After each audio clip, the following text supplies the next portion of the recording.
Welcome into the Alabama Bass Trail podcast presented by Phoenix Boats. I'm Kay Donaldson, the director of the Alabama Bass Trail, and your host for this week's podcast.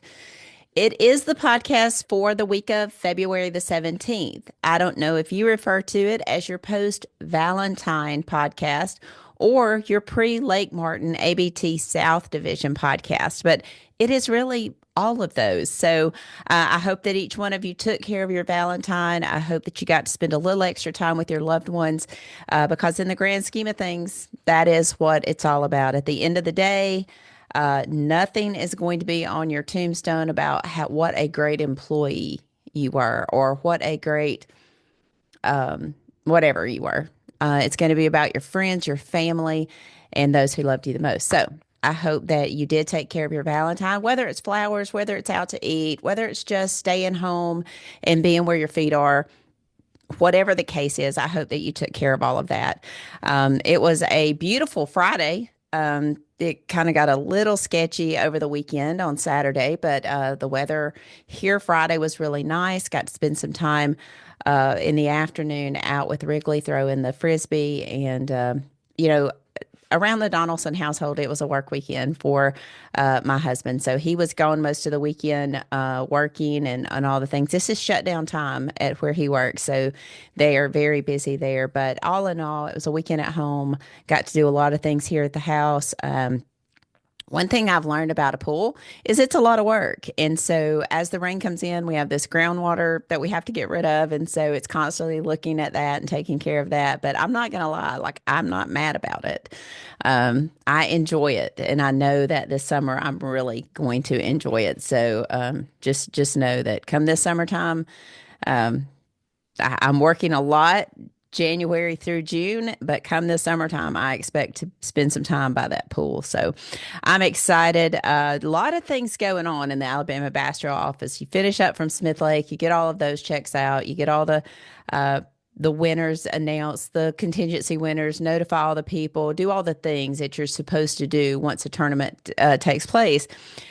But then you have some things going on in Montgomery, and we'll talk about those in the third segment. But before we get too far, I do want to make sure that I thank the people who showed up in Montgomery. Some of you probably didn't know about it. We really weren't sure how that was going to be received, but we'll talk more about that in the third segment. But I really want to send a shout out to those men and women who showed up and came prepared and did great work down there. Thank you to all of them, and certainly thanks to the representatives and the senators who welcomed us in their office and talked to us. Some at great length about what we have going on. So, but also, it's just a busy time. We're getting ready for Lake Martin, and in true Alabama Bass Trail fashion, in true Alabama Bass Trail weather fashion, the weather gods are going to continue to test the Alabama Bass Trail, test our team, test our anglers, test our equipment. It is going to be a shaky week on the weather. So, including on Thursday, I think at Alexander City, which is, let's say, 2.5 hours more south of where I am in Coleman, Alabama, typically a lot warmer there. And it will be. It's going to be a balmy 37 degrees on the high for Thursday. Friday, it's going to come back up into 50s. I think by Saturday, we're going to be in the mid 50s. So we're going to have good weather for the tournament. It's always those 1 or 2 days before that really get the fish in kind of a funk. I mean, they really don't know what to do. It's kind of that time they want to start moving shallow, but the cold weather knocks them back. So it is true Alabama Bass Trail fashion. It is what happens every year. Our anglers should be ready for it. Our team is certainly ready for it.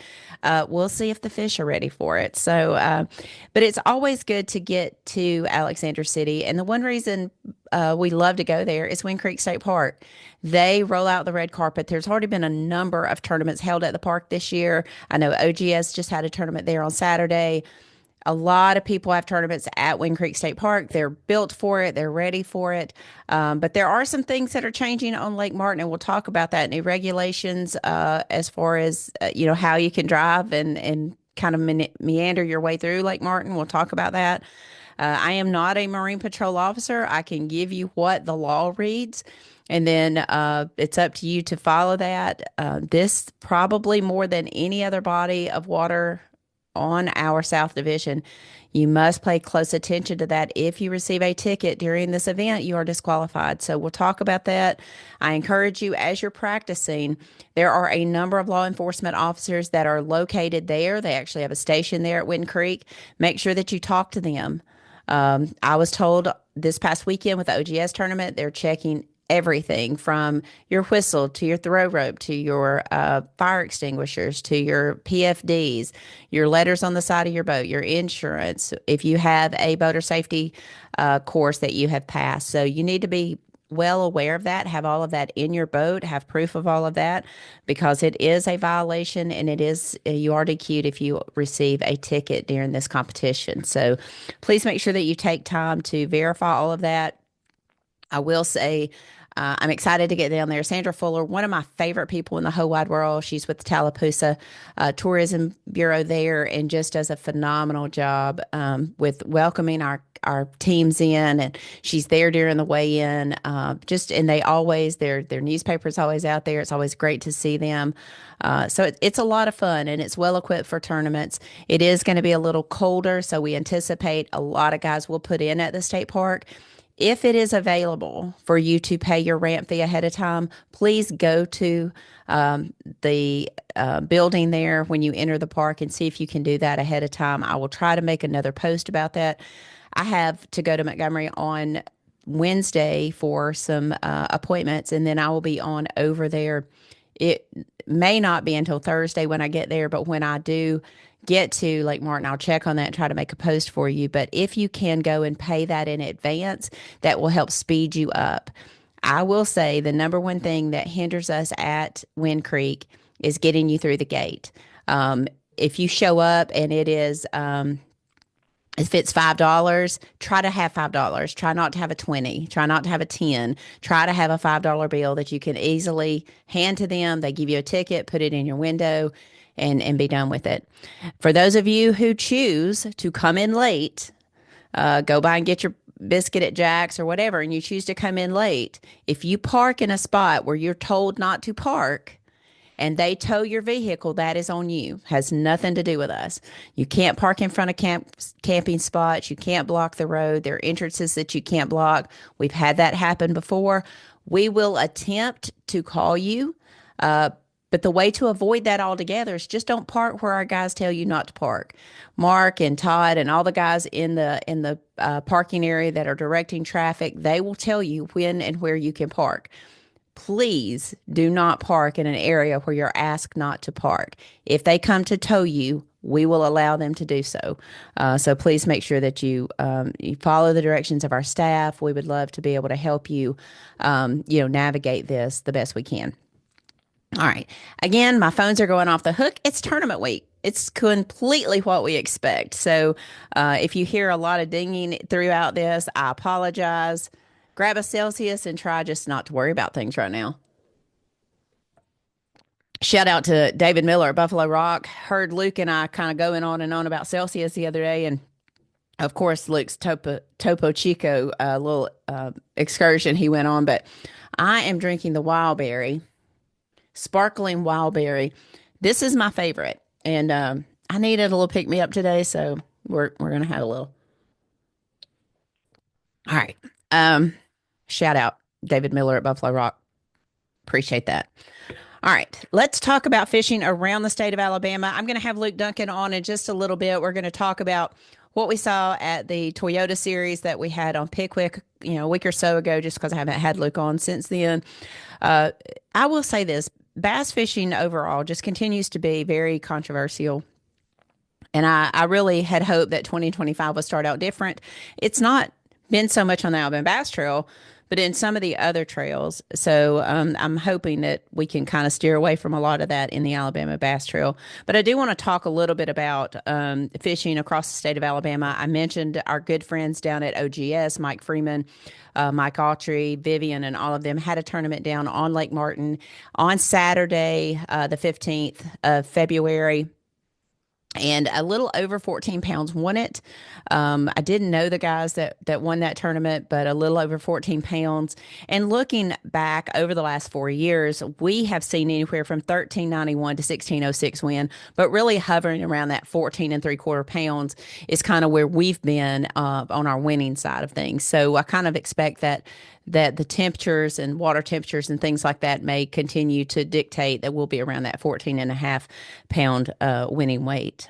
I do want to mention Lake Jordan. There was a high school tournament there. I believe it was the Airport Marine High School tournament was there on Saturday. Not going to be a surprise to a lot of you who listen to our show. Caleb Miller, I think, went out solo 1878 to take home the win. Going out solo. His brother graduated last year, so he's no longer considered a high school team. They're still in our student team division because you can have one student, one adult. 1878 going out solo, Airport Marine Trail High School. So congratulations to Caleb. I'm going to go and say it before I get on the phone, get on the podcast with Luke. I'm telling you, those Miller boys are going to be a team to watch. They finished 12th in the points last year. They've done work. They had a really great finish at Smith a couple weeks ago. Great finish at Lake Jordan. They've spent some time on Lake Martin just recently. I just think you're going to see those guys up in those points. And I want to say they had maybe I'll go back and look. They had a really good finish there last year. So I've got them on my teams, but let's not say anything to Luke, and let's see if he picks them. We'll see. All right. Lake Gunnersville, the BFL Choo Choo, they had 160 boats. I think that's a little down from previous years. Not sure. I'd have to check with Alan Gray to make sure on that. I want to say they were running around that 185 to 200 boats in years past. 2903, great limit there on Lake Gunnersville. 2903 to win. Austin Shields, not really familiar with that name, but 22.12 pounds in 10th place. Cool thing, 31 bags over 20 pounds. I hope they're doing their bait report. We'll keep that. I think everybody should do their bait report. I think every tournament organization should do what they can do to keep the state informed on what we see on the fisheries.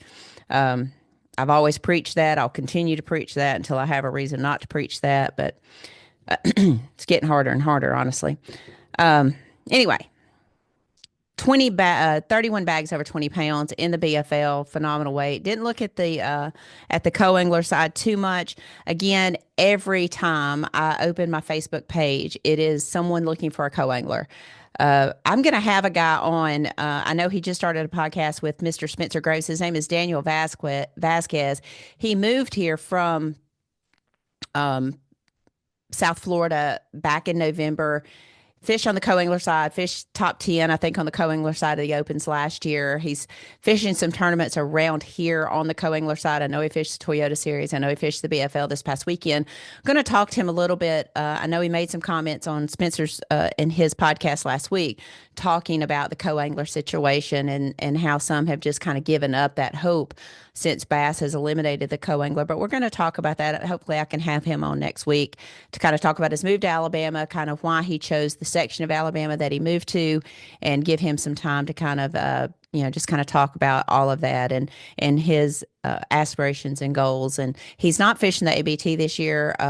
I guess being unaware of what they were going to do with the Opens, he did not sign up for the Alabama Bass Trail, really kind of unsure that he would actually get a house, move here, and be established in time to fish the Alabama Bass Trail. But we'll talk about that when I have him on. Hopefully next week we can schedule a time. But Wind Creek State Park, Alexander City, first stop of the Alabama Bass Trail, South Division.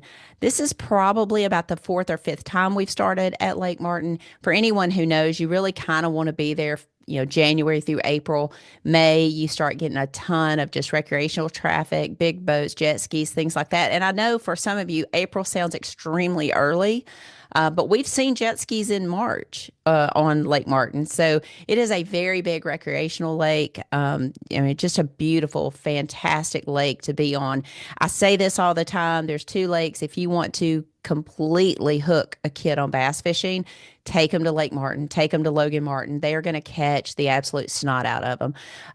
Now, those 5-6 pounders, maybe not so much, but they are going to catch fish until their hands are just sore from taking them off the hook. So I love going down there. Last year we had 221 limits out of 225.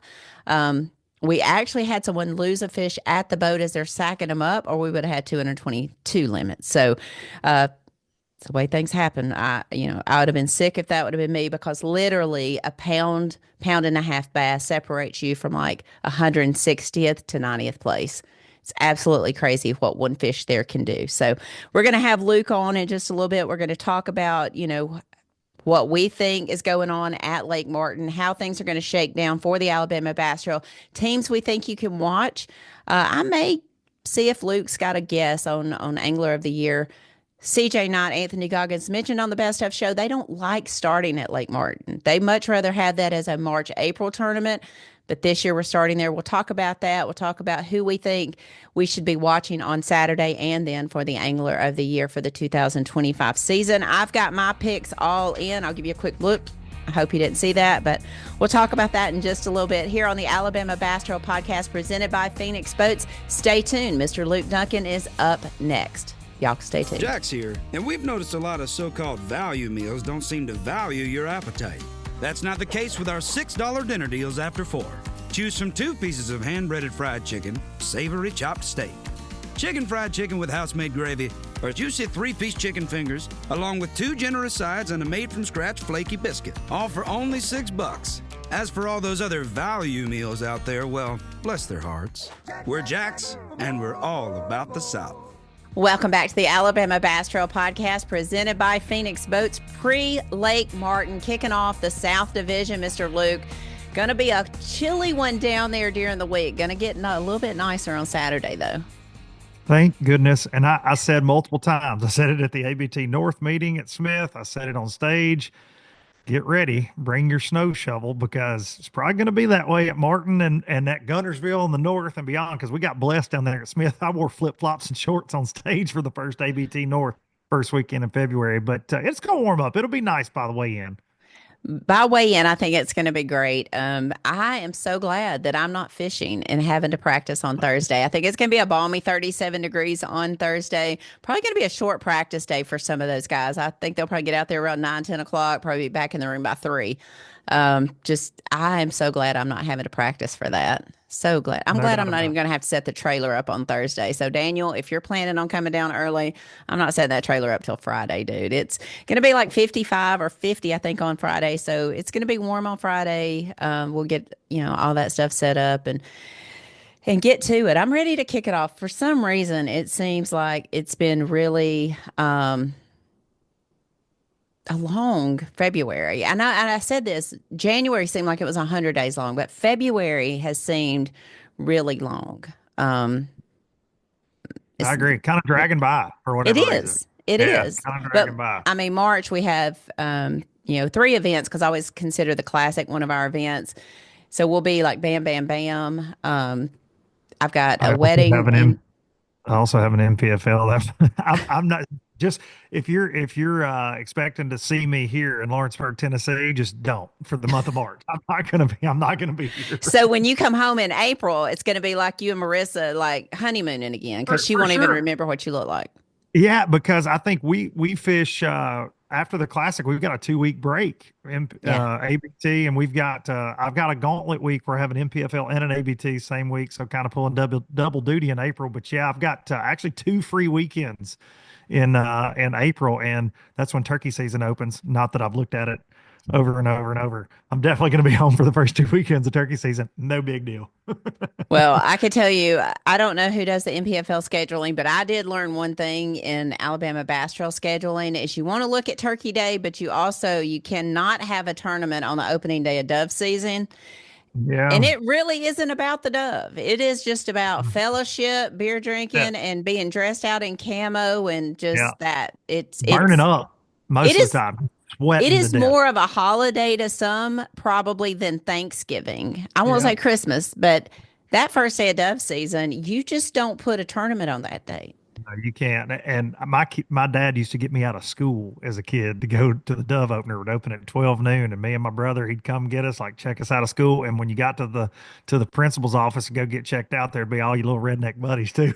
It was a Yeah, and whole y'all day. all got sick, Yeah. or you Oh all yeah. had, yeah, We all had the yeah, flu September 1st most of the time, or however it fell there. But turkey season's like that for me too. And now my boys are just ate up with turkey hunting. Hudson and I got to go to the National Wild Turkey saw Federation that. show this past weekend, and he's just like he's jonesing. Poor Ryder, man, he was down at Dolphin Island on a school field trip and was ticked off to I not be at the bet. turkey I show. bet. He was pumped about his little trip, but down there, but yeah, we're fired up about some turkey hunting always around here. One of the biggest shows I've ever gone to, and it was for us, it was Alabama Mountain Lakes Tourism when I went, but the World Deer and Turkey Expo in Birmingham was one of Yeah, the largest shows that we huge. ever did, especially in the state of Alabama, if it wasn't the Bassmaster Classic. No, So, NWTF's crazy. I actually said on my show this week, I've been the last 2 years after not going for a while. And it is a smaller, it's not as big as some of the expo centers. That Opryland Convention Center can be kind of tight, but it feels like attendance wise, I think it's bigger than the Classic. It's really. nuts. It's nuts. And they charge like $40 a head to get in the place. Hmm. And they just lined up and we went on a Friday because I refused to go on a Saturday because you can't move, but you could barely move on Friday. If you stopped in an aisle to look at something, you would get ran over. Like it was almost too much. I went Thursday last year and it was pretty busy, but Friday, I'll say this, Friday was as busy as any Saturday Classic I've seen this past week. Wow. And I hope that's a sign of things to come for Fort Worth Yeah. because I've been to some boat shows so far this winter, and I mean, folks are out and about. They're ready to rumble this year. So hopefully Good. that's the case. Good. That's good to hear. My daughter and her boyfriend went up for the Kojo concert, Cody Johnson concert, and she said that the town was quite bustling. A lot of Oh yeah, people out in Nashville, and I know that he had a 2-day concert. I think a Friday, Saturday stay there in Nashville. And I am jealous because Carrie Underwood came out and Luke Combs came out and sung with him. I was like, ah. I've never been a big concert goer until last year. We went to a lot of concerts last year, like a lot of. It was like the year of concerts for the Donaldsons. Um, but wow, I'm really jealous about that. Sidebar that I knew that the NWTF, whatever it is, WTF, the turkey people the were the up turkey there the turkey calling thing. along with the Kojo concert and all that. So it was quite the weekend there in Nashville. So I'm No doubt kind of about it. excited about going to Fort Worth for the Classic. I did not get to go the last time because we had our first ABT 100 of that summer. That Right. was our first year, the 100s. And so we had the Lakeview Fall events when Jordan Wiggins qualified to fish the Classic, and I was unable to be there. But I know there's been a lot of construction done there at the stockyards, and things are supposed to be much better for us vendors. So I'm hoping that that's all true and wonderful, and we will get to spend some time in Fort Worth. So looking forward to that. But we've got a couple of events to get to before that, and it starts with Lake Martin. Uh, you know, this body of water going to be still the water's drawn down quite a bit. We're going to see a lot of shoreline there. Guys are going to have to operate under that 100 feet from docks, structures, and shoreline. That's a law effective October 1. So, going to be interesting. A lot of those fish going to be crowded into a real small part of that lake, but there's so many like little fingerlings and all kinds of stuff. Scoping, I'm sure, is going to be part of it. So let's talk about it. Lake Martin warming up, 37 on Thursday, 50 on Friday, and then 55 on Saturday. What are you looking for at Lake Martin? Well, I think these fish are going to still be in a wintertime deal. We kind of got ahead of ourselves a little bit at Smith, and we thought, oh man, they're going to kind of flood the banks. And there were some fish that made that move, but primarily the deal was still a wintertime low water. Your winning team caught a few there, some largemouth that kind of helped them on a DT6, kind of put them over the top. You had to have those big largemouth, but for the most part, everybody we covered on live, everybody I interviewed on stage, it was a live scope heavy winter time, shaking that freeloader, shaking that mooch minnow type tournament. And I expect more of the same at Martin. Martin was built for live scope, I feel like. And some of the videos that I have seen of guys' screens over the years down there, I mean, dude, you'll get in a school like over 100 down there. Of course, Martin's a numbers game. You got to get through those, trying to get those better than average bites.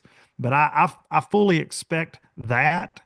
And then, like always, I feel like the team that ends up hoisting the trophies at the end of the day and the big check, I think you're going to have a largemouth. You're going to have a, that 4 pound plus bite typically there to kind of get you out of that rat race. Hmm. There's going to be Hmm. a lot of 8 to 10 to 11 pound bags. It's getting that 13 plus that's going to kind of have you in contention. Last year, 221 limits. I know you missed that event because there was a scheduling conflict with MPFL. Robbie came back and was with us, but I think we had like 150 bags from that 7 to 10 pound range. That's typical for Lake Martin. I said this earlier before I brought you on. If you want to hook a child on bass fishing, you want to go to Lake Martin or Logan Martin. It's just Yep. chock full of bass. It's that 3/4 pound to a pound and a half bass. You can catch them all day long. That 3.5 to 4.5 pounder, that largemouth that you're talking about, you're really going to need that to up that bag and get into that 14 and a half pound, where I call it the sweet spot. I really think that that's where we're going to be. The year that I know Mike McCullers, Slade McCullers, won with just over 16 pounds, we had a little bit longer warming trend, and I think we had some rain really come in the day or two before that kind of got some current going, and some other things played. Not going to see that. We've had a lot of rain this past weekend, but I still don't think it's going to have that water level up there where those fish are going to be moving up.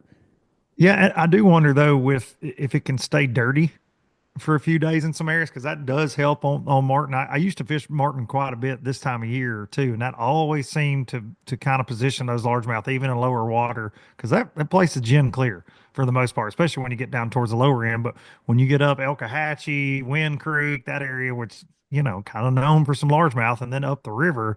A little dirty water never hurt anything, especially if we get some sun this week. I know it's going to be cold, but that dirty water could hold a big largemouth or two. Oh, I think so too. We've had some 15 and a half, 16 and a half pound tournaments, but I do think that we're going to be sitting. I still don't think we have enough time for us to get in that 16 pound range. I think 14 and a half is going to be a good weight. Let's talk about some of the teams. I'm just going to say, if you don't have Rob Lee, Steve Winslet in your top five, I don't even know. Like, I don't even know. I think they've I got two do. wins there that are in that February, early March timeframe. I think it plays really well to them, but any lake that has the word Martin in it plays to their advantage. So Any talk lake in about the South, period. What are you they do. talking about? Well, I'm going to say this, and they'll listen to the podcast because I know they do. Lake Eufaula, Yes, that is the bane of that is their their existence. nemesis, and they Yeah, can't. yeah. And it's not that they don't put their time in, because a lot of times I'll get there on Wednesday. They're there Wednesday. They're there Thursday. They're there Friday. It's not that they're not putting their time in there. It just does not work out for them at Lake Eufaula. So, any other lake, Alabama River, they've got it. Like, they do good Uh, at Martin. They do good at Lay. So Lake Eufaula is kind of their nemesis. Let's talk a little bit about, okay, teams that you're looking for at Lake Martin this upcoming week. Rob Lee, Steve Winslet, as you said, I've got them on my list. I said on the last podcast we did leading into Smith, I'm never going to pick against Zeke and Ethan. I'm never going to Zeke Gossett, Ethan King. Now that they're a tag team duo in every tournament that the ABT hosts, from the 100s to the north to the south, they got off to a decent start in the north. They had 13 and some change there at Smith, which is kind of that separator bag to get Mhm. out of that 10 to 11 pound kind of mashup that we saw there. Got off to a good start. They fish really well together. We've covered them a lot. And I think this year, especially in the South, which those are the lakes that they tend to do the best on, I feel Mhm. like we're going to see them show out there, especially with spotted bass. I'm going to go CJ and Anthony. I'm never going to pick against the 24 AOIs there, bringing the mullet wig back. I'm sure this week to keep his neck warm there, CJ and Anthony. Uh, I have known this gentleman a long, long, long, long, long, long, long time. He's old as dirt, and I don't care to say that right here. If he's old as dirt, I don't know what that makes me. He's just a little bit older than me. But Kobe Card and Chris Rutland. Kobe, everything that I know about Martin, I learned from Kobe when I was very young and college, and he in cold water tournaments there, man, he's got a record. He's Hmm. got a pretty good record. And you put him and Chris together. So no way I could pick against them. And then last year's champs, just coming off of a second place, the last team you want to get hot in the state of Alabama, Mark McKeag and Tim Hurst. Holy cow. I said it at Smith. When they walk up on the weigh in stage and it's Mark and Tim and not just Mark, you're like, oh boy, here you go. Y'all may be Hmm. fishing for second. And they took the lead for a long time and until Hall and Lamb came up there. But I look for them to make some noise this week at Martin as they did last year. Okay. Any dark horses, anything like that? Or do you have? Yeah, I do. And I feel bad calling these young men dark horses because they're not. We've spent a lot of time around them in the last year. They are dialed in, especially on the live scope game, especially on the spotted bass game, and that's the Miller boys, Caleb and Connor. Can they get this thing, coming off a 12th place in the AOY, which is not easy to do. Not easy to do. And they are absolutely ate up with bass fishing. They're obsessed. They spend their time. And I think they're going to make some noise this year. They did last year, but is this the year, their second full season with us? Is this the year we see them hoist the big cardboard check, the Happy Gilmore check, and the trophies? And I think we will. I really do.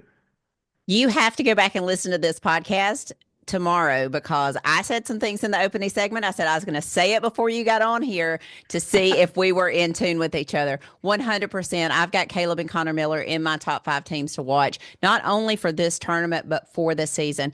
Caleb Yes. went solo at at Lake Jordan this past weekend, 1878 in the airport high school, brought home the win, 1878 on Lake Jordan by himself. Connor, of course, moved on, graduated high school, so he is now the adult on the boat. So I have them in my top 5. Rob Lee, Steve Winslet, I'm the same as you. I just don't think with the amount of information, amount of time they have on that lake, cold water, that's when those guys tend to do really well there. I have them on my list.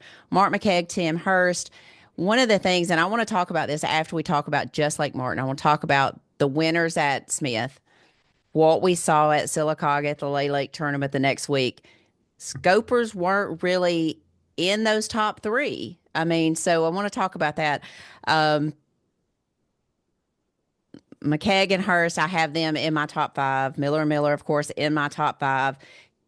Tyler Malone, Cade Law had a phenomenal year on the Alabama Bass Trail this past year. I know Yes, they they did. both went on to fish the Opens. I just think that they had a really good tournament there last year. It kind of Lake Jordan, then Lake Martin kind of kicked off their season. I'm looking forward to them. I'm going to pull out an old group, and that is Walters, Larry Walters, Shane Patterson. They won there before in 2021. We were there on February 20th. So we're around that same time frame. These guys have a ton of time on this body of water. They're one of those sleeper teams. You don't hear a lot from them until boom, they're in that number 1 spot. So I picked them, and then my dark horse, and it 100% should not be a dark horse, is Lucas Lindsay and Brendan Holt. They did well last year. He's Yes, they done did. well on the Open so far this year. Mm. I just think that team overall is going to do really well this year, but I have them. He's an Auburn guy, lives really close. I just think that maybe Lucas and Brendan, it's their time as well. So it's funny. Very We picks. have a couple of the same. I didn't mention Zeke and Ethan this time. I don't have them in my top 5. Not because I don't think they can get it done. There's just so many in this Yeah. 225 teams. I didn't mention CJ and Anthony. They mentioned they don't like starting at Lake Martin. They like to see it No, they more don't. March, April. So that's the only reason. But by the time anyone hears this podcast, they're going to know it. So let's go ahead and talk about it. They're about 225. Yeah, I did see that. I almost didn't pick them because of that, and I don't know how big of a deal boat number Oh, will I think be at it's going to that be huge. I event. think the Yeah, I later think it flights, the will. warmer I in the think you're right. day, I think it's going to be Yeah. good. But let's Yep. talk about it. I mean, 225. Let's just say they blamed me for their bad boat numbers last year. They did. Yeah, you got hammered. I got You got hammered from hammered. both Angler of the Year teams. Yeah, Seems like it's a crybaby. That's what common I was joking. chorus. I'm like, imagine if you'd had good boat numbers, how good you guys would have done. Hmm. Y'all may not have been Alabama Bass Trail Anglers of the Year if you'd have got good Yeah, boat numbers. But I do think exactly. that later flight plays, I've always heard Me you want to too. be the first boat in the last flight in the event. They're the last boat in the last flight. I think that later flight's going to have an advantage just because of coming off those super cold, weather on Thursday. Yeah, I think in wintertime events, you do have a bite window that first couple hours when it's low light for whatever reason. I've never understood that. You got ice in your guides a lot of times and they bite for a little bit and then they'll kind of calm down. And then as it warms, other things can open up. And I do feel like the later flight, we saw that at Smith. Hmm. That later flight at Smith stomped on them. I mean, Hmm. the weights we're like, oh, it's kind of tough. And then here they come. Those later Hmm. flights really caught them. So I think it'll be the same down there. So CJ and Anthony. Now, mentally for me, when you draw a boat 225 out of 225, that stinks a little bit. You do think about that. When they get that text, they'll be like, oh, dadgummit. Well, and Uh, the water's so down, so they're going to be fishing used water most of the day. I mean, if it was full pool and you would have all that bank and that shoreline to go to, but it is going to be, very drawn down. I looked at some photos from OGS this weekend. The water is still really, really low. And let's just talk about it. They had an EFO tornado in Blue Creek, I think, there at Lake Martin. So there's going to be a lot of debris in the water. So you're going to have to go a little bit slower, plus the regulation that they've got on all the bridges. Even if a bridge is not marked, it's no wake, it's idle only. So there's going to be a lot of things in play. And I think debris, I think the anglers need to be mindful of that with us having the storms that came through this past week. But it's going to be, and our camera boats as well need to be mindful of that. We want everybody to come back as safe as possible. But except for I Darian, wonder, he tears stuff up. So we know he's going to do it. He's not going to be mindful of anything. was it last year at Lake Martin? Or no, we were somewhere, maybe Alabama River, that he tore up the trolling motor cord or Tore up whatever. everything for Brenton, poor Brenton's boat. He would borrow Brenton Long's boat. Shout out, Brenton. We miss you, buddy. He would borrow this boat, and every Yeah. time, and then he borrowed. It was the Alabama River event where he borrowed. I can't remember who it was. One of our anglers that had their Brian boat. Adamson or Ryan Lloyd, I think it Yeah, was one of that's their right. boats. Yeah, that's right. I think it was. I forget which one of the two, but their sunglasses. They had their nice polarized glasses sitting there on the double graph mount, and Darian was wearing them because he forgot his sunglasses because of course he did, and he went to put them up there for some reason and make a run, and they blew out of the boat. So he had to buy a brand new pair of glasses.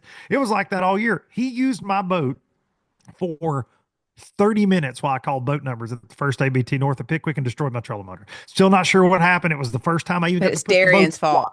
but it was Darian's Darian's fault. fault. He called me and goes, "Hey man, your trolling motor don't work." I said, "It did yesterday." I went for like an hour yesterday afternoon and checked everything after I got it rigged, and it worked yesterday. So I don't know what you've done. Yeah, he's a black cloud. That's for sure. No doubt about it. I'm He needs sure to he'll. be, you need to be on the water. He needs to be in the trailer No, being, no, yeah, no, yeah, yeah. no, thank He you. does No, because thank you. he's a Nope. diva. I'm going to tell you right now, I am, unless something catastrophic happens, Mrs. K will no longer be on the water. It is, uh, it's not easy for me to get on that boat and call those boat numbers, but I try to do that to allow y'all the opportunity to get out and start covering people. And I do love to hear in my ear that y'all are already catching fish. So that's always good. It gives me some Well, time to get back in the camper and get ready for live. well, let me just say this on the boat numbers. We've not addressed this on the podcast. I enjoy calling the boat numbers. I don't want anybody to think that Miss K ran me off for calling the boat numbers. We have a strategic plan going in so we can get on some teams. But that being said, I never want to call boat numbers again because this is like dealing with the damn Harry Carey or some of these favorite. She's like, number 197. Woo, woo, woo, woo, woo. She's doing all this stuff. If y'all are not watching Blast Off with Miss K, you are missing out because two tournaments in this year, we are hype, as the kids say, by the time those 225 roll out. We're giving her a hard time, and you guys can't hear what we're saying to her while she's They calling boat. cannot hear what you're saying to me. That is right. You know, Daniel always gets on to me when I come to boat check because I tend to clog things up because I like to talk to everybody, but it was my favorite time of the morning. I much rather boat check, blast off, and that as opposed to the 3 o'clock weigh in because I am a morning person. I get up Yeah. early in the morning when I'm not at work. I love mornings. I am not a night person. I'm yawning by 8 o'clock. I'm tired. If I'm going to go out at night, if I have a specific thing I'm going out for, I must take a nap during the day. I can't, I just am old and I can't do it. So I do get a little hype. And I think this year probably different than some others. I mean, dude, we sold out so fast. And to know that people have put that much confidence in our team and that much confidence Yeah. in, it is it is rejuvenating to know that people believe in us that much and how excited they are because I had guys coming off the stage at Smith. They're from Indiana. They sent me an email on Monday. Here's our reality. They're like snowed in, iced in, how they were in the doghouse from their wives because they were down there in 65-degree weather practicing and all that. But we got a guy, if I'm not mistaken, I'll have to check with Kyle. He's got an international person fishing with him. When you've got guys coming from Fresno, California to fish with you, Indiana, Wisconsin, all these places, it fires you up because No they doubt have about it. options in their home state. I mean, we're not the only state that has bass fishing tournaments. Every state Right. pretty much does, and they choose to come here and they choose to spend their money and invest their time and their resources with Alabama Bass Trail. So that does fire me up. I'm not gonna lie. Not gonna lie. Yeah, me too. Um, you know, we've seen, we talked about 2024 being one of the most controversial years in bass fishing. And it's sad because you can't turn on a social media channel without seeing some negatives about our industry. And that's sad for me because it is something that we live in. It's part of social media these days and all of that. I was hoping 2025 was going to start out with a bang and we weren't going to have that. And then, Oh, it started out with a bang, Miss Gay. well, it did. It did. Hey, and I did want to talk about, let's talk about that before we get into the social media extravaganza of what's going on. Toyota Series at Pickwick Hmm. had multiple 30-pound bags. You had guys flipping, you had guys scoping. Is Pickwick back, in your opinion? I don't know that it ever went anywhere. Thank I you. want to start by saying that. I don't think it ever went anywhere. I think that we as anglers, the fish adapted. Pickwick is a big lake. It fishes very small at times, depending on the time of year, depending on the pattern. It does fish very small. You got to Hmm. think if you're in the tail race deal's going on, you're walking boat to boat to boat to boat to boat up there in the tail race. When the ledge stuff's going on, it's not like there's just mega schools around every corner. There are 15 to 20 like juice spots, and they Right. get beat on every single day between tournament anglers, recreational anglers, guides. They get shown a lot of baits. And so I've seen that over the years that the size schools that we used to see started kind of dissipating, but they just moved. They just adapted. And really the big eye opener for me last year was the MPFL in July because I was like, oh, man, I'd seen the weights. We had a killer opener there in Hmm. February last year, Hmm. but then the weights after that in a lot of local team tournaments things weren't great. Like we didn't Right. see those big bags. And when those guys rolled in, there were about 10 of them that attacked it differently Right. than we used to would have, right? Patrick Walters won it and they smashed them. And I'm watching for 5 hours a day on live, seeing 5 pounder after 5 pounder after 5 pounder. I'm like, wait a second. I don't know that our numbers are off. I just think that we're off. And Hmm. I think that is what this February Toyota showed us more than anything is all right. Maybe they're not getting in the usual places because of a number of things, but they're still there. And Yeah. Pickwick is still Pickwick. And what they did down there is just astonishing. I actually said that on the show this week with Drew Gill. He fished that tournament, top 10 it, I believe there. And I said, I lost my dad in November. He loved Pickwick. I wish he could have seen this Yeah. because he's griping about it. Like the last 5 years, Dad's like, oh man, it ain't even the same. That place is dead. They've killed it. It ain't any good. And I kept telling him, like, I just think because I've had that theory, I just don't know where to go find them Right. necessarily, or haven't spent the time to go relocate. And these younger guys, they have no preconceived notion, right? The young anglers we're seeing, like we're talking about a Caleb and Connor Miller, some of the negativity you see on the line online are people that they hate this, and hate's a strong word, but I'm saying they hate on this younger generation, the flat bill, the blah blah blah. You see it all Mhm. the time, Mhm. and they don't have any preconceived notions. Mhm. They're not going to go fish that normal ledge on Pickwick that I fished for 20 years because they don't care. They're going to immediately go look for something different. Drew Gill said it on my show this week. He says, I love the unknown of bass fishing and trying to find a needle in a haystack. He said, that's how I approach every single place I go with no preconceived notion of pattern, water temperature. I go do what I do. And he's a live scope master. He says, I go do what I do to try to find that just outside the box thing. And that's what a lot of this generation, it's what they're doing. And that top 10 was stacked up with them, It was, with young. and when you talk about Drew Gill left a BPT event, went straight to Pickwick, did not spend 5 or 6 days prior to the tournament No, practicing and getting ready for it. So, what I've never met Drew. Like I watched some of the stuff he does. yeah. Seems like a top 10 guy. Like just seems like an Oh, yeah. awesome person to be around. Amazing. But to see what he did there, and then to see what he was able to do coming to Pickwick, then I think they left again and went maybe down to the Harris Yeah, chain. Yeah, he was Yeah, the first guy out of the top 10 cut at the Harris chain. yeah, Missed it by just one fish or something. yeah. Yeah, So he's special. yeah, I wanted to talk to you a little bit about Pickwick, and then you go to the BFL Choo Choo division on Lake Gunnersville. 31 bags over 20 pounds. 2903 won that deal. Single day event. All that. I didn't look at the co-angler side. 160 boats. I'm thinking like last year it was 185 to 200 in those things. Do you think the co-angler back off? We talked about this. What do you think we're seeing with the co-anglers? Why are we seeing so many co-anglers drop out of competition?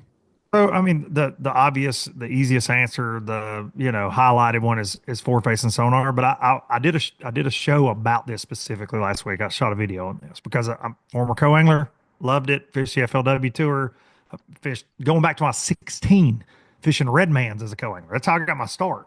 Basically, once I got out of bass club, that's kind of stuff my dad, like, we went and did that. As soon as the co-angler program was the first year they ever had the co-angler program, I was there to learn.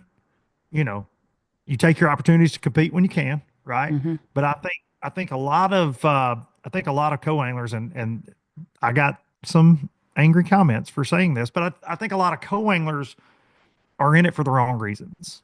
Okay, I think the co-angler position, in my opinion, was created to learn, to enjoy, to have fun, and if you get an opportunity to catch a few, you catch a few, you see where you end up, right? That's how I Mm-hmm. always approached it for a very, very long time.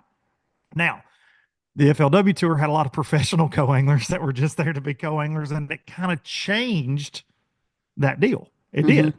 It did. So I think what could turn this around is a shared weight format.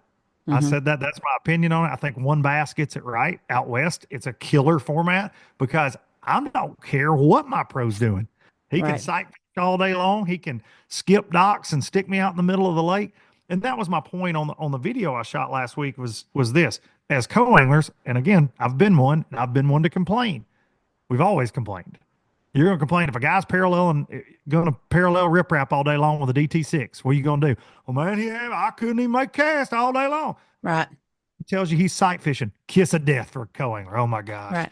You're the guy bed fishing. Guys fishing docks. I told a story. Neely Henry, and you're going to know this gentleman, Neely Henry, in 2001, it was a long time ago. All right, I was 16. All right, 17 tops. And it was a BFL Super Terminal, Neely Henry. I was leading the first day and beat my boater. He had one fish, and I caught the snot out of him. An amazing day, right? And they paired number one with number one when you made that. And I'm like, man, I'm fixing to win this thing. 17 years old, and I drew Dennis Barnes. Dennis Barnes was a legend on the Coosa River, fantastic guy. He treated me like I was his kid all day long. Like it was awesome. But he told me, he says, I'm fishing boat docks in Canoe Creek. I'm fishing brush piles that I put under them or brush piles that I know they're there. And he said, I'm gonna go ahead and apologize to you. You're not gonna have many opportunities when I'm fishing them docks. He said, I'm gonna let you fish them. He said, I got a buzz bait stretch I'm going to fish first thing that morning. He said, and after that, son, that's my deal. When the sun gets up, I'm going to be on them docks. I'm like, yes, sir. He says, that's my best shot to win. I said, yes, sir. And I caught one bass all day long, and I caught it on a buzz bait in the first 5 minutes. But I watched a master at work. Now I was heartbroken because I had a chance to win, felt like I did. And I didn't even get a check. They didn't pay everybody that back then. They didn't pay everybody that made the second day. And I fell out. But the learning experience, this man taught me the difference in fall rate of fall in a jig based on your line size and your things that I didn't know at the time. He taught Right. me several things that day that I'll never forget. I'll never Right. forget that day. He came up a little short. Steve Kennedy, some unknown Some guy named Steve, unknown guy. ended up winning that tournament. That's the day I met Steve that way in then, and we got to be buddies back then. But that being said, I think the shared weight format could eliminate some of that. It could bring back some participation. And I did see, and from a co-angler's perspective, I had a guy comment this last week. He said his issue has been in a lot of opens and Toyotas that he's fished. He says a lot of ego and a lack of talent from the guy on the front of the boat. And I I don't disagree with that sometimes from a standpoint of we all kind of get on that high horse of, hey, I got this $100,000 boat and I pay my entry fee. By George, you sit back there and shut up. You just a lowly Right. co. I've seen guys do that. Right. Listen, anybody that's ever fished with me says that about me, you a liar because I Yeah. always try to we got to spend 8 hours in the boat together, regardless of how aggravating it gets sometimes. And I've had some doozies. I try not to, try to be respectful. But I see it from that side too. Right. You know, if we get a little ego sometimes in bass fishing. So I think it's a combination of things. I really do. But I swear, I think that if a tournament trail out east, as the West Coast guys say, would adopt that shared weight format, I really do think it could go a long way. I really do for participation because you're never out of it Right. technically. You know, you draw the guy that's scoping, he's going to invite you up there and go, hey, man, this is exactly what I'm doing. This is the bait you need to throw because I need your help to try to catch them. Right. Let's go. Be sight Right. fishing. He's bring you up there. I just think that talking to co-anglers in those one bass tournament, they love it. They love it. So I don't know. It's sad to me. It first went away in the elites years and years ago. I agreed with it. I think a lot of the industry didn't at the time. If you Mm-hmm. remember, Mm-hmm. it had social media been as big as it is now, then it would have been one of the biggest talking points ever. It would have Right. been, there's 5 million fishing podcasts now. There's been 5 million fishing podcasts about why would bass kill the co-angler? Because I was at TH when that happened and they were ticked off about it. Yeah. I mean, like, that's the customers. What are we doing? And the Marshall program worked out and it's been fine. Yeah. Um, I don't know. It's definitely forward facing based. I say all that to say it's forward facing based, but there's just got to be a better way too. Right. I, Right. I think so. I definitely think that's the case. And it really, this is what's unfair about the bias against live scope. The decline in co-angler numbers started long before the popularity. It really did. I was fishing the opens in like 21 and we never had a full co-angler field Yeah. anywhere we went. And you had guys, you going at blast off, and you're like, how the heck do you get to fish by yourself and not got a co-angler? I mean, it was happening back Right. then. Now, live scope was the thing then, but not near as dominant as it is now. Right. Right. So I don't know. I'm not Well, sure. and I just made the comment that every time I open up Facebook, that's the number one thing I see is I need a code for this, I need a code for Yep. that, and Yep. offering to pay the co-angler's entry fee. Yep. See a lot of that. So that's kind of what we've seen. Starting off the year, we had hoped that we would enter a year that was less controversy in the bass fishing industry. It seems that is not the case with, Bass is kicking off this week. So, that we haven't seen a ton of controversy there. Still don't know if they've got the payout figured out. If they have, they haven't Who announced knows? anything with the payout. Yeah. You would think that that'd be a lead story for this upcoming week, as to what are these guys fishing for. I don't know who I'm more surprised by that hasn't made a story about it, whether it be bass or the anglers, to Yeah. pay your entry fee, and you really don't know what it is that you're fishing for, other than you're fishing for points to get to the Bassmaster Classic. So that I'm surprised we haven't seen some type of story on that. But then looking at the BPT, and I have no idea how MLF runs their stuff. It's not for me to judge how they run their stuff, but the taking of a camera, and this guy's supposed to have a camera and this guy didn't have a camera. You know, I, I do think overall, and that's Alabama Bass Trail included, that there always has been that hole pirating or whatever it is that someone sees Yeah. someone, fish here and then they go fish there, whatever. That is probably one of the downturns for the BPT format of one group fishing one day, another group fishing another day, and all that. I do see where that comes into play, but um, overall, I just wish we could find a common good ground for bass fishing. I wish we could just see a common good ground. But as long as media drives likes, clicks, and views, I'm afraid that's what we're now stuck with. And the people that thrive on that just absolutely drive me insane. Yeah, negativity sells, unfortunately. That seems to be the case, right? And I really hope with some of the changes, MPFL bans forward facing. BPT goes to this hybridized deal where you can only use it for one period, which I think is awesome. Like I thought it was the best of both worlds. Bass, they kind of put a band-aid on a bullet hole essentially with the screen thing, screen limiting, uh, was their solution there.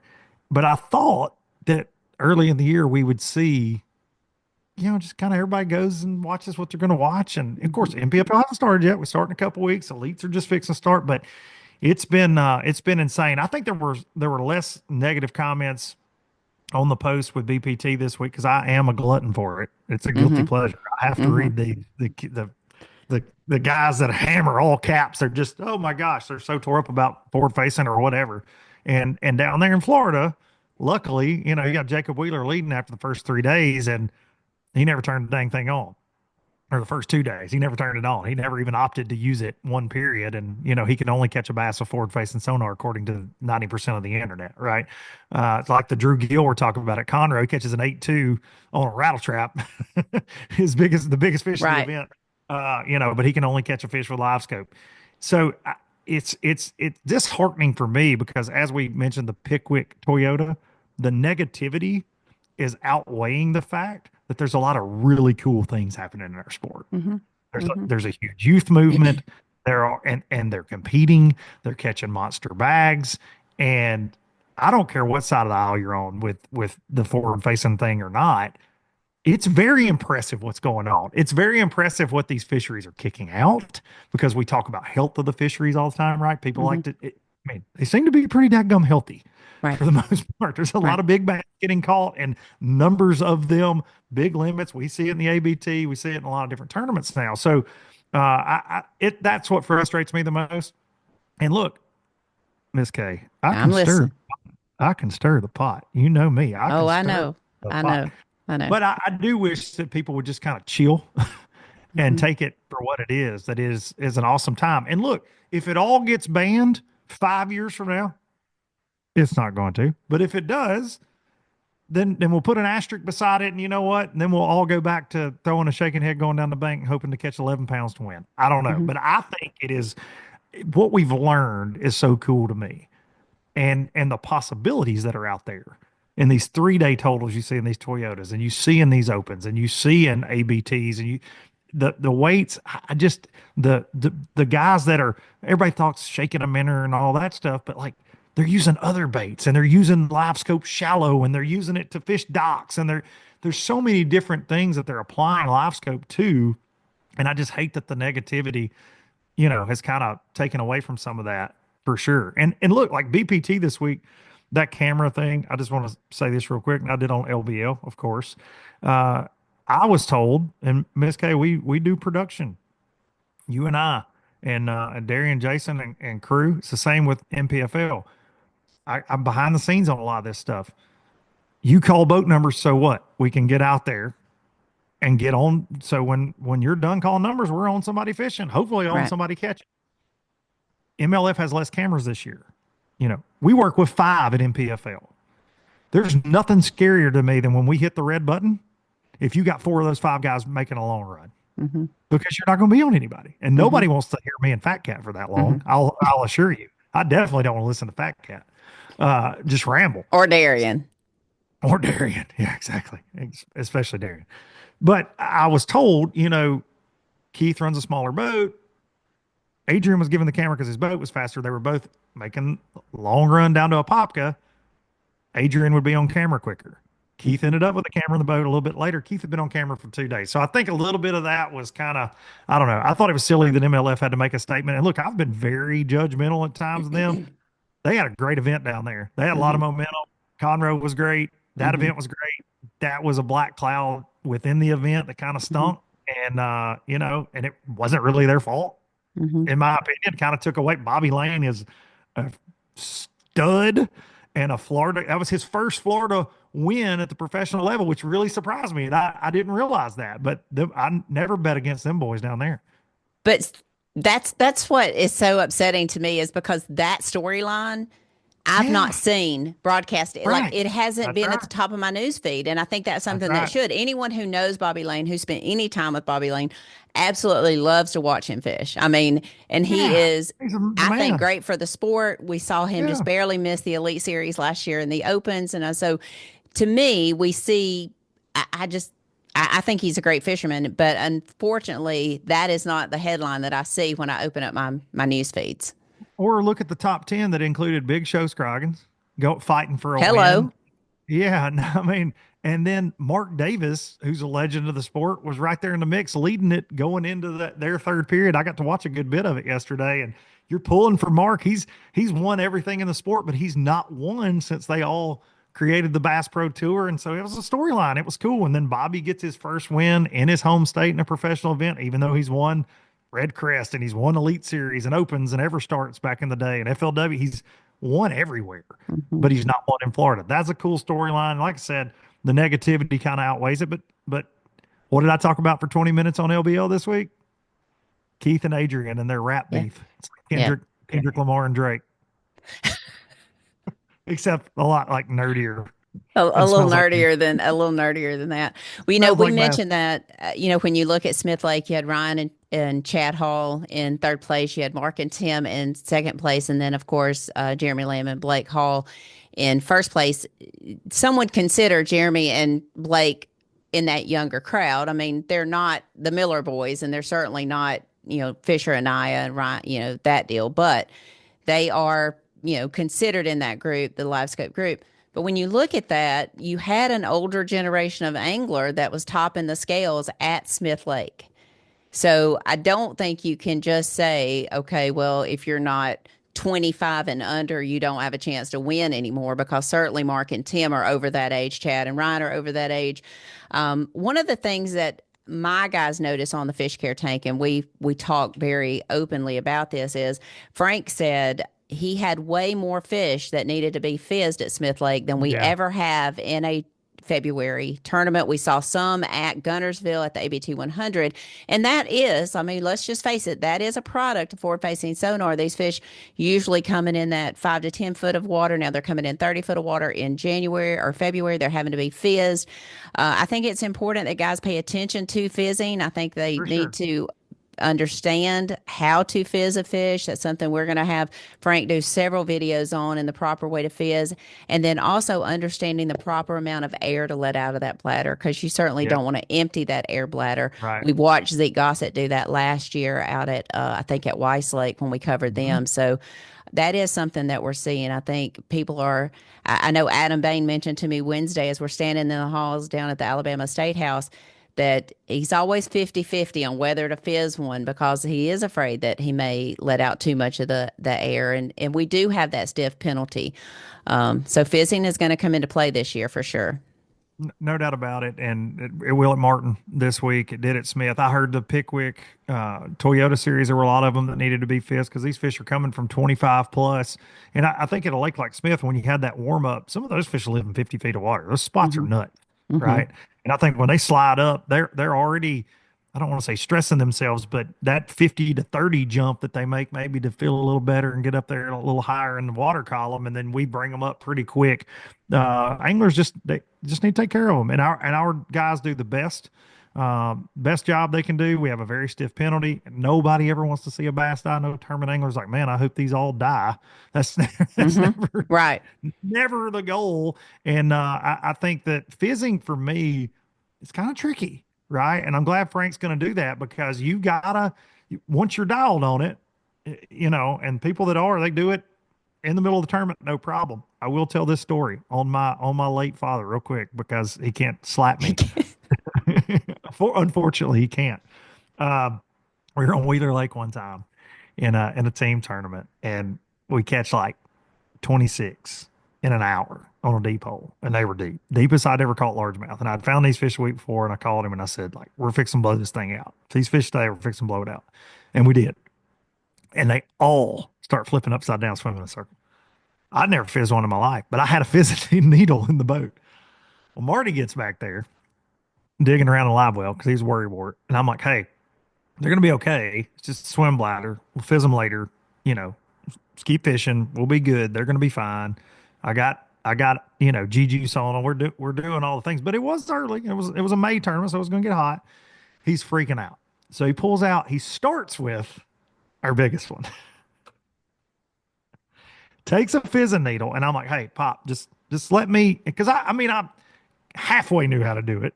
Hmm. This was couldn't pull up YouTube on the iPhone. I mean, this is like early 2000s.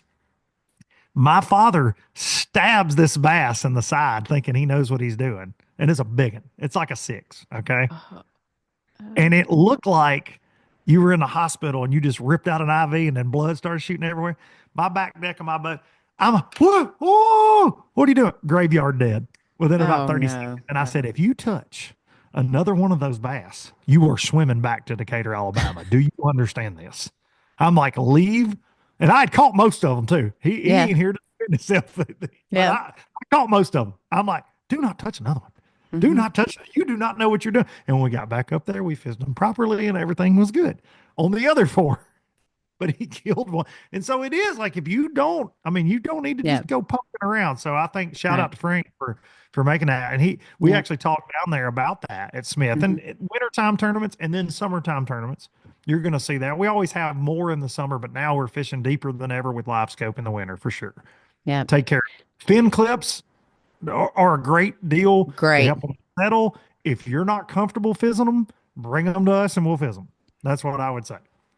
After they pass the bump sink, we'll fizz them. We can't After the, help you of course, before, but right, after they right. pass the bump Yeah, sink. we'll help you But if after. you question that, I mean, certainly Frank is there in the mornings. He's happy to help you and give you some instruction on that. Hopefully we'll have his video up this week so we can start showing that. But I know a lot of people go through the mouth when they fizz. I know there's two sides of every. I think he goes like 5 scales back. Yep, To yep, try to behind the get in. north. So yeah. So that's one thing that he Perfect. noticed as we're, have 2 tournaments under our belt so far. So it is something that we're seeing. I had someone make the comment, do you think that live scope is killing our fishery? We only had one dead at Smith Lake, and I don't think we had maybe one dead at Gunnersville. Had nothing to do with whether or not they were fizzed or not. So I'm really excited to get to Lake Martin. It is one of my favorite places for us to go. I love the fact it is a long day for you because it's a lot to weigh in. I mean, you're going to have a lot of limits there, and I think hey, we got Smith and Lake Martin off at the early part of the year. You still got Logan Martin, lots and lots and lots of fish caught at Lake Martin or Logan Martin as well. One of the things I did want to point out, and I hear this all the time about people talking about um, different fisheries and the scale of the fisheries from Pickwick to Gunnersville to Wheeler, and we've seen them all go through their cycles. We have been to Gunnersville and had 85 zeros. And I Hmm. know people do not understand that, but it is probably the best lake in the country when you consider pressure and all of the things. For sure. But you can zero there. I mean, Yeah. you were in the tournament that we had 85 I zeros. It caught was one 3-pounder. I did not zero, K. If that's yeah. where you're headed with this, I did not zero. Greg No, Bowie and I, shout out Greg Bowie. We did not zero. Dang it. no, We caught one but like second cast. but understand like I know the guys that came from California and Collierville, Tennessee, the other day, they were talking about, they didn't so much catch them, but they had a great tournament. Understanding we've gone to Gunnersville and we've had 80 and 85 zeros there. It can happen. I think that's why when you have the opportunity, like at Smith and Lake Martin, that you're going to have a lot of limits, you're going to weigh in, you're going to want those points to get to that championship later on. Because as good as Gunnersville is, or good as Pickwick is going to be in June, or good you've got to have that start. So you're going to weigh in all those fish. So it's going to be a long day for you starting live at Amen. 6:30, 6:45, Yeah. and then Yeah. weighing in 225 teams. So Smith was a long one. I think we were like 2 hours and 45 minutes all together on the way in, and not because we were just stacked up weighing them. We have to take the boats out of the water there, so there's a little bit of delay every now and then. what made that a long day is that's when I normally get into my comedy routines, Miss K, that everybody goes so crazy over. And I try not to get Yeah. fired because when I have to kill time and I look over and there's nobody at the tanks, that's when things get a little crazy. But luckily we had some dirt bike guys out in the crowd to keep the crowd fired up there and some place Dirt for bike them. guys there. Darian giving away stuff on live. I mean, y'all Yeah, just, yeah, I say yeah. We this had a all the time. I really don't have any control. Y'all always say you Miss K know, runs things and does things. No, I don't. I I'm just sorry. react. I am constantly in a reactive mode when it comes to Alabama Bass Trail. Once y'all get on the scene, I'll no longer have I any do control. love, I do love on live at the first two this year when Darian in the middle of live just goes, "Hey, let's do a giveaway real quick. Miss K, is that okay?" Just puts you on the spot on live like you're going to go, "No, we're not going to give away anything, Darian," because he knows you can't say I no know. on live. He just puts you on And the I'm spot. okay with it because our numbers have been awesome, by the way. You know, the It's so much fun. interactions and everything has been so much fun. And you guys bring so much of that to the show and y'all's interaction and y'all's chemistry and Jason and all that. But yeah, for anyone who's watching who thinks that I have any say so in any of this, let me just tell you, I don't. Once they Well, get there Friday night, it's over. Kay has no more control. I would like to say this though to all the ABT fans out there. Understand, we are all scared to death of Miss K, so we can only push it so far. We know the look. Like Yeah. Kate, I know the look. It's like dealing with the triple threat, Marissa Duncan here at home. I know the look that whenever the look gets thrown out there, I'm like, all right, we gotta put it in reverse a little bit here, guys. We gotta back this up a little bit. I am going to say I feel so bad. The first two people that have called me today have said, Miss Kay, I hate to bother you. No, it's okay. Like I fully it's the 7 p.m.s and the 8 Yeah, yeah, p.m.s yeah. and the 4:30 in the mornings that really get on my nerves. The 8 o'clock calls is fine. But I Yeah, we think can I have have scared a lot of people about just calling me in general. probably. So yeah, yeah, I have. I have. All right. So we will see you Friday evening at Central Alabama Community College at the Betty Carroll Be Graham Center. there. That's where the meeting is going to be. Lots of things going on. I highly encourage everyone to come in, get your snacks, get your picture made, and be seated by 6:30 because we can't get started until everybody is And if seated and ready to go. that's right, and if you're not seated, you're gonna hear about it. We're gonna get on you. All That's when right. the horns come out. That's right. We're gonna That's when get the on horns you. come out. We're gonna have DJ Daniel Montgomery in the booth again, like he was in the booth down there at Smith. He was on the ones and twos as the kid. And on the DJ mixer. Daniel. That's so funny. Out of all the people in the ABT, Daniel is the last person I would put in a mixing room. 100%. And I Like, looked up there and saw that. I've got a picture of it. And nobody watching this has any idea what we're talking about. But Daniel was having to run a projector from up in this booth, and it just my ADD mind just immediately went to DJ Daniel. So he's yeah. DJ Daniel Montgomery forever. And he's great, and he'll do anything to make the Alabama Bass Trail successful. I've told Sure. everyone, I don't know that anyone loves the Alabama Bass Trail as much as Daniel Montgomery loves the Alabama Bass Trail, I agree with including myself, and how much he wants it to be such a success. So, all you. right, Good we man. will see you this Friday at Lake Yep. Martin Central Alabama All right. Let's Community do it. College, and then on Lake Martin, we'll see y'all. Y'all stay tuned. Third segment up next on the Alabama Bass Trail podcast, presented by Phoenix Boats. Don't leave.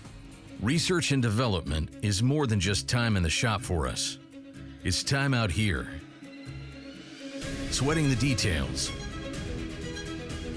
making boats that work as well in the real world as they do on paper. From our R&D team to our anglers on the water, we have the knowledge and passion to build you the finest fishing platform in the world. Welcome back to the third and final segment of this week's podcast, presented by Phoenix Boats. I do want to talk a little bit about what happened in Montgomery. I promised you that in the first segment. First of all, I want to start from the beginning and kind of lead you into how we got to Montgomery last week. As most of you know, in November 6th, I was asked to attend a meeting in Montgomery with the Department of Conservation and Freshwater Fisheries. I attended that meeting with Chuck Sykes, Damon Abernathy, Matthew Marshall, and Mr. Fred Harbers. We talked about the results from the 3-year study they did on Neely Henry Lake. It was to really unveil the results from that study and to talk about any and all options that they would put in place for Neely Henry. First of all, I just want to mention a couple things. And I have some notes here because I want to be very clear in all of this. They specified that they started the study. It was an $843,000 investment. They started the study because of they had received an outcry from anglers on Neely Henry, specifying that the lake was fishing poorly in their opinion. I don't know who the anglers were. First of all, have no idea how many. Have no idea who they were. I'm sure if it was all publicized, I'd probably know some of the names on that list. But that was never given. Have no idea who they were, how many there were, anything like that. It must have been a large number to kind of impress upon the state to spend $843,000 on a study. But again, I have no idea numbers or anything like that. I will say that the Alabama Bass Trail did assist with the study in that we gave a sampling of our largemouth and spotted bass at Neely Henry to the students that were doing the work. And I think these were like masters, students. They were going for their masters. So we did provide a sampling of our fish. And to be honest with you, I want to say it was 20 spotted bass and 20 largemouth. I could be wrong. I know we did that for 2, possibly the 3 years that they did the study. We have also participated in other studies done by Auburn University. We did the Swabahog program where they took gill samples from different fish all over the state of Alabama, north, south, east, and west. I think really at all 10 stops. Sarah was the young lady's name who did that. I believe that she was at all of our stops. And I want to say that was around the 2019, 2020 timeframe that we participated in that. It's not uncommon for us to do things like that. So, we did. So on November the 6th, I did attend that meeting. I was given a lot of the data that you've seen. The study was made public. I know several people have put the study out. It has been emailed to several people. I was in the meeting by myself with those 4 individuals. When I left, I gave several questions, several scenarios as to why I felt like it was a harsh penalty. But I don't get to make that decision. I'm simply one of the organizers in the state of Alabama. I was told once I left there was a Zoom call at 1:00 that with 5 other tournament organizers, and that they would be discussing the results of the study with them as well as any options for proposal at that time. I did ask 2 questions before I left. One of them was if this would be voted on by the legislature. I was told no, because this did not affect any budgeting. There was no fee attached to it. It would not affect any budgeting, so it would not need a vote of the legislature for it to pass. Simply that Commissioner Blankenship could sign it, and it could go into effect as early as January the 1st. I then asked, would the Conservation Advisory Board have to vote on it? Again, I was told by that group that no, the Conservation Advisory Board did not have to vote on it. Again, that Commissioner Blankenship could sign it, and it could be made effective as early as January the 1st of 2025. So that's what I was told in that meeting. I then left. Of course, on my way home, just lots of things are going through my mind, as they have since that date to today, which is February the 17th.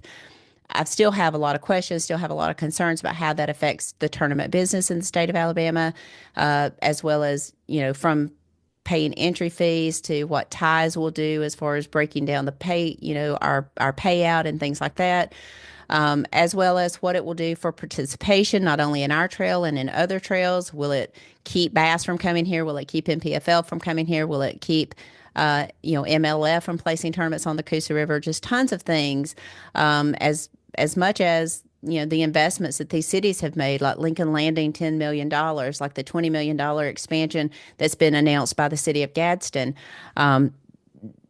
The money that was spent by the Shelby County Commission to improve the landing at Beeswax and also to bring in the additional dock space. So lots of things have gone through my mind, and I've tried to document those and address those in different emails with different people. But again, I think I was just so overwhelmed that day. And then I sent back a list of questions, 9 or 10 questions. They did answer those. I have those answers. But then we've had several meetings. We're told that we would have stakeholder meetings. None of those have taken place. I think the March 8th meeting is what they're serving as their stakeholders meeting at the Conservation Advisory Board. I came back home, kind of went through all of that, sent a letter to my board, sent an update to my board, sent a letter of opposition to the lieutenant governor's office as well as to the Commissioner Blankenship's office, along with a lot of you guys. I know a lot of you called. I know a lot of you sent letters, sent emails, you got responses, and I got virtually the same response. So, all of that to be said, that's kind of what led us to Montgomery last week. The session opened, I think, February the 4th. Representative Ben Robbins submitted a piece of legislation called House Bill 143, and it virtually says that that it would prohibit the Department of Conservation Commissioner from placing a slot limit on the Coosa River without doing other things first. And they would have to demonstrate that there was no positive result from that before they could put a slot limit on the Coosa River. They mentioned stocking in that bill. So, in essence, if you are for Bill 143, then you are against the slot limit. So I want to make that very clear because there was some concern that if you wanted everyone to be against that bill would in essence stop the slot limit until further things have been done to prove that they don't work to enhance the fisheries, as opposed to just a blanket slot limit. House Bill 143 was introduced into the Ports and Waterways Committee on Wednesday. We had 15 members are on that committee. 3 were absent from the vote. 1 voted against. So it did pass out of committee. What that means is it now goes to the House floor for the full House of Representatives to vote. It still has to be introduced into committee. It has been assigned to the Agriculture Committee, and that bill is Senate Bill 38. It mirrors directly of what House Bill 143 is. The wording is the same. I am going to link the committee hearing in this podcast so that you can go and watch that. And then you can see what was said from Representative Ben Robbins and from Commissioner Blankenship during that hearing. It was not a public hearing, and I want to specify this was not a public hearing. Public hearings have to be given so many days for the public to be alerted of those, to allow them to come and speak. The commissioner simply asked Representative Robbins if he would allow that. Of course, he did. And so only those 2 individuals were allowed to speak during the committee meeting. We're going to link that here for you to go and listen to it. A number of you that are on my personal Facebook page may have seen a video that I did Wednesday night after I got home. We arrived at the State House about 10 minutes till 8 that morning. I got home about 10:50 that evening. We did have a dinner that night. So it was a long day. A long day with meeting with representatives, meeting with senators, explaining the situation and allowing them to decide how they were going to vote. Again, it hasn't made it to the Senate yet. It was just a little bit of pre-work that we were doing. I will let you listen to that, and you can kind of get your own feelings about that. I do feel like that if any misinformation had been given, it was information that we were given on how this would go down. Because we were told that it simply was a signature of the commissioner and it could be enacted as soon as January the 1st. So I think that may be, some misinformation that if it was disseminated, that it was the information we were given. So I just want to be very clear on that. I made my board of directors aware of it. It is a very touchy subject. We have worked with the Department of Conservation on several projects. It's always been a very, I think, mutual relationship between the Alabama Bass Trail and the Department of Conservation. But this is this is something that affects not only the Alabama Bass Trail, but like I said, Bassmasters, MLF, Coosa River Team Trail, Sylacauga Marine Trail, ASA, BFA, Airport Marine. All of those people will be affected. We're going to link it here for you to listen to it. I do know March the 8th, there is a Conservation Advisory Board, or a CAB meeting, as they refer to it, in Montgomery on March the 8th. You can go on the website. You can register to be at that meeting. You can register to speak if you wish to. I do know that there are a number of people that have already registered to speak on that behalf. Whether they are for or against it. And based on the comments that you will hear if you choose to go and listen to the cabinet meeting, this may or may not even be brought up at that meeting. The commissioner mentioned that they are still collecting data. They're still waiting on the full report from Auburn. They're looking at bait report that has been submitted, as well as field work that they have done on the lakes, and that it may or may not even come up at this meeting. It may not even be on the agenda once they get there. So I can't tell you anything other than what you'll hear on this recording of the cabinet meeting when you listen to it. So I do want to just say, if we go to the House floor and it passes through the House, it does still have to go through the Senate committee, and it's been assigned to Agriculture. It would have to pass out of that committee with a favorable vote, meaning a quorum would have to vote for it. It would then go to the full Senate floor, where it would have to pass with the majority vote as well, and then it would be sent to Governor Ivey to sign. And that is still, whether or not she would sign it, I don't know. I've not had any dialogue with their office about it. But it would have to go through all of those steps in order for it to become a law. And that's basically what I know. It has been a big topic in the state of Alabama, and I just wanted to give you everything we know and where we are up until this point. So that's that. If you have any questions, I'm happy to take your phone calls and answer anything. But please understand, I'm one person. Angela is in Tampa working as hard as she can on getting everything done that the Alabama Bass Trail needs to do. We have a lot that we're focused on, and we'll talk and we'll answer as many questions as we have. However, this is kind of how things transpired. This is where we are. This is all we know where it is with House Bill 143.